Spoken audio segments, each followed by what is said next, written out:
Hi, I'm Marriage Coach Lynn. Welcome to Let's Get Personal. This is a place where we talk about marriage.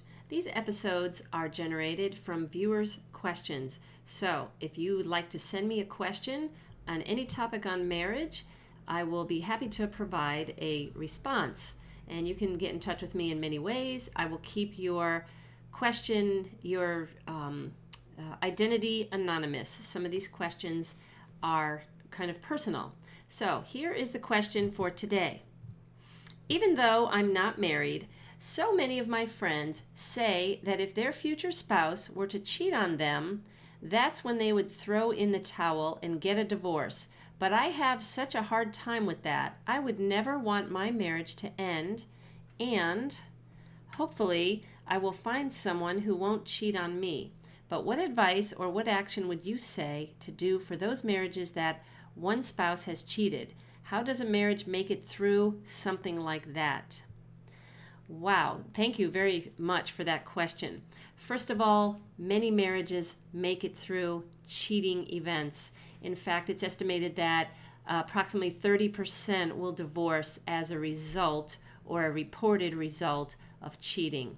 I say reported result because sometimes there's more going on in a marriage, and the cheating can be, in many cases, a convenient excuse for divorce, or it can be the final tipping point where one spouse, usually the victim, files for divorce based on the cheating. It's just the end of the line, so to speak.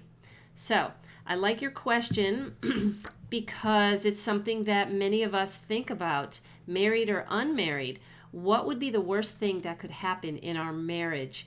Breaking the vows, breaking our heart, and betrayal is probably the number one. In fact, some people would rather have a death than a betrayal. It's that bad. Kind of like what they say about public speaking. Many people would rather die than have to speak in public to thousands of people, that they're that nervous. But a strange comparison. Well, in the 1970s, the landscape of cheating was more predominantly men, and the reason pitched to the culture was that they weren't getting something at home. They weren't getting the affection or the sex from their wives. So there was a lot of blame put on the wife.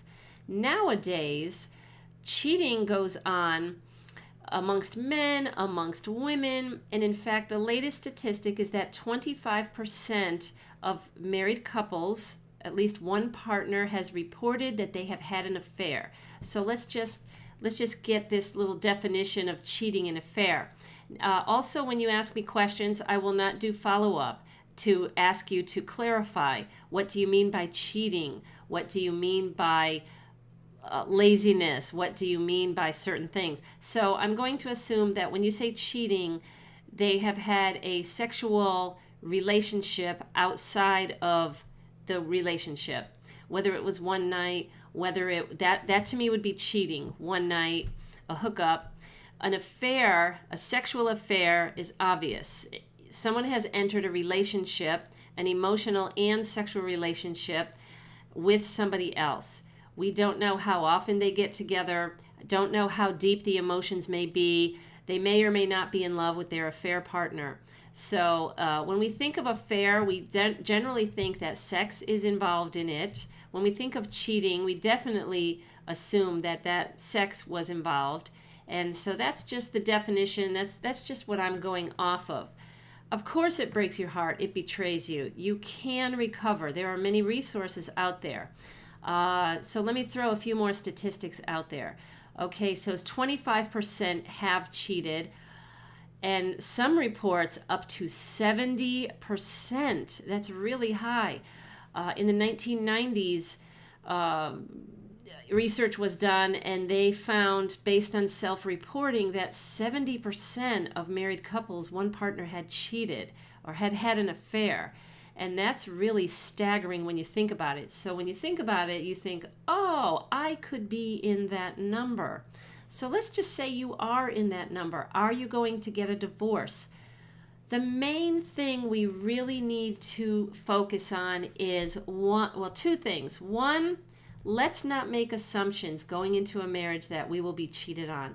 And two, we are called upon to grow as human beings and through sufferings. None of us wants to have challenges or sufferings, and a betrayal is a huge suffering, huge. Hard to build back trust. It can take up to 2 years or more to rebuild trust within a marriage after the affair.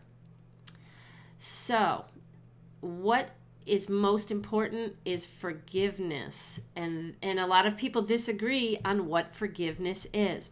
I'm only going to give you forgiveness if you deserve it. You have to be deserving of my forgiveness. I'm going to hold you accountable. You must change. You must promise me. You must never this must never happen again. People can't promise whether something is never going to happen. So forgiveness is extremely important when our partners fail us or fail themselves. Let's see if I've kind of answering the question. Okay, so I would caution you to have this idea that if you cheat, I will divorce, that's it, I'm done. I would say if it should come up in your marriage, you'll have to deal with it in the best way that you can, in the way that you know. I would try to find out, why did my partner do this? What were the circumstances that led to this? Is there a problem within our relationship? Did my partner have an opportunity? Did my partner carry on a secrecy for 2 or more years with one person and is in love with somebody else? That's a real tough one, when their heart, body, mind, and soul have gone to somebody else other than their spouse. That is really difficult betrayal. Let's see. Of course, you're going to have a hard time with it. Nobody ever wants it to happen in their marriage, but it does happen. And if it happens to you, you must find the right support, find the right prayer or meditation. You can recover. Be careful of telling all of your friends and getting them on your side. Oh, what a terrible spouse. You should divorce him or her. I would say you've got to be very careful about being persuaded by other people. You've got to face honesty about yourself, about your spouse. And it's very difficult. It's very difficult if you feel you've had a happy marriage. And because this becomes public, people will find out about it. You can keep it secret. There will be some people in your inner circle and beyond who will find out about it. And that's very hard, the humiliation. So do not give up on your spouse if they cheat on you or have an affair. Do everything in your power to try to restore the love. There are many things you can do, many organizations. I won't go into all the detail here. And you can make it through. You can definitely make it through. 30% of people divorce who've had affairs. So that means there's a lot of people out there who have recovered. And actually, sometimes this can be a wake-up call, and you can form a stronger, happier marriage after the affair. So it's not the end of the world. It's not the end of the marriage. It's not the end of your life. You can repair and you can heal. I hope I answered your question. And until the next episode, make your marriage great.